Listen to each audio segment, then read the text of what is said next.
এই পিসিটা এটা হচ্ছে একটা পিসি। আসলে দেখেন, আমরা যারা পিসি ইউজ করি বা যাদের ঘরে কম্পিউটার আছে, পিসির ক্ষেত্রে অনেক সময় দেখা যায় পিসি কিন্তু ময়লা হয়ে যায়। আর পিসিকে কিন্তু আমরা এক ধরনের কোনো সময় টেবিলের উপরে রাখি, কোনো সময় টেবিলের নিচে রাখি। পিসির যে পিছন সাইডটা, সেই পিছন সাইডটা কিন্তু সবসময় অন্ধকার একটা জায়গায় থাকে। যেমন এই পিসিটা একটা অন্ধকার জায়গায় আছে, যার কারণে এটা অনেকটা স্পষ্ট দেখাও যাচ্ছে না। বাট এখানে যে আপনি দেখতে পাচ্ছেন যে কিছু ময়লা লেগে আছে পিসির গায়ে।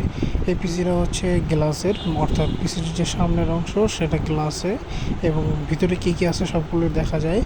বাট একটা জিনিস আপনি ফলো করেছেন কি না, এই যে দেখেন পিসির পিছনে কত ধরনের ধুলা, প্রতিটা পার্টে পার্টে প্রতিটা স্থানে কত ধুলা। এই ধুলার কারণে কিন্তু অনেক সময় পিসি খুবই ময়লা হয়ে যায়।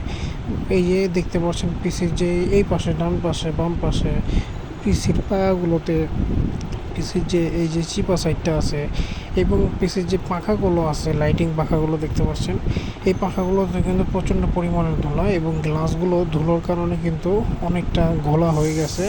বাট এটা কিন্তু যখন নতুন নতুন কেনা হয়েছিল তখন কিন্তু এমন ছিল না। এটা হচ্ছে ভ্যালু টপের একটা পিসি। অর্থাৎ এই পিসির ভিতরে আপনি এই যে ময়লা দেখতে পাচ্ছেন, এগুলোকে কিন্তু অবশ্যই আমাদের প্রতিদিন পরিষ্কার করা দরকার।